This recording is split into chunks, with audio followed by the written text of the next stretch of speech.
CBN, Café com Política.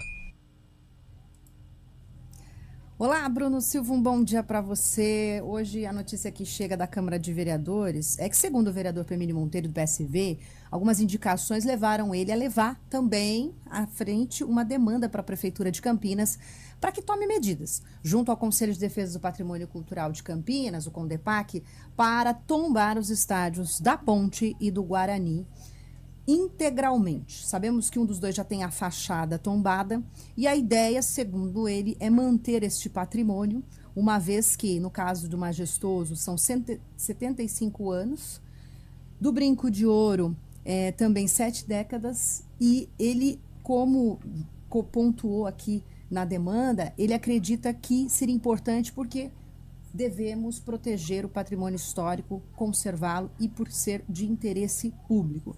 A minha pergunta é que, na contramão, não só nos países de fora como no Brasil, a iniciativa privada tem comprado, mantido, investido e também gerado renda com estádios de futebol. Como que você vê essa ideia e você acha que isso deve ser realmente uma discussão levada do Legislativo para o Executivo? Isso pode emperrar questões comerciais, isso pode também ser na contramão do que é necessário, porque os estádios, eles estão hoje funcionando, mas comparados a outros que existem no Brasil, por exemplo, são estádios que mereciam uma atenção melhor e um investimento. Pois é, bom dia, Carol, Guilherme, a todos os nossos queridos ouvintes. Eu acho que você tocou num ponto fundamental, né, Carol? A questão não é tombar ou deixar de tombar, porque o tombamento em si traz uma responsabilidade que é para fazer qualquer alteração depois, o custo é muito maior, né, as dificuldades acabam sendo muito maiores. A fachada, algumas partes, enfim, como a título de preservação de memória, particularmente entendo que é muito relevante. Agora, a operação como um todo do estádio, aí começa a ficar mais difícil, né, Carol? Você falou muito bem, né, hoje em dia os estádios têm seguido um movimento diferente, né? Empresas acabam assumindo as administrações, modernizam, fazem as alterações a fim de poder manter aquilo sustentável, pensando não só no momento, mas a médio e longo prazo, né? Não sabemos, aliás, sabemos muito bem que talvez o poder público não tenha a capacidade e os recursos necessários para poder depois despender a fim de manter o estádio como um todo, ou até mesmo num eventual processo de transferir isso para a iniciativa privada, enfim, para outros administrarem, a dificuldade diante do tombamento também pode ser um fator muito, vamos dizer assim, muito desafiador para aqueles que vierem a assumir lá na frente, né, Carol? Porque hoje em dia a maior dificuldade do poder público ele não dá conta, por vezes, de manter nem aquelas demandas regulares.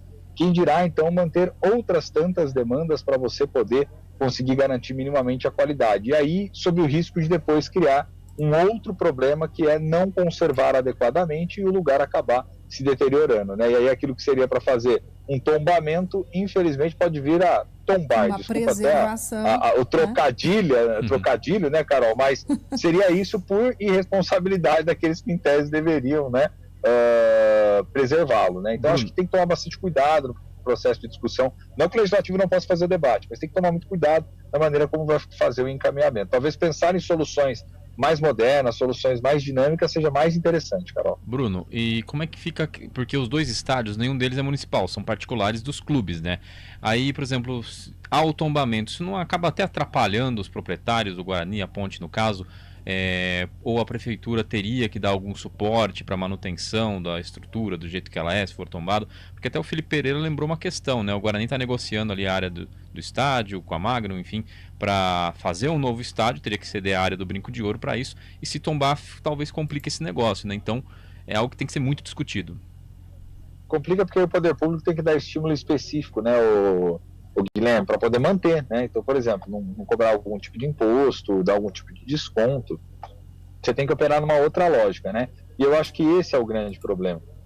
Você, na verdade, tentar resolver um e criar outros tantos, né, Guilherme? Acho que esse que é o grande fator dificultador. E aí acabar atrapalhando até o negócio e depois lá na frente gerar uma dor de cabeça maior, onde você não vai conservar esse bem público, mas vai acabar prejudicando. É óbvio, a gente sabe que o futebol é uma paixão nacional, quanto a gente puder preservar disso em termos de memória, ele é fundamental, só que precisa pensar da maneira certa como vai preservar isso tudo também, para não se gerar outros problemas, viu, Guilherme?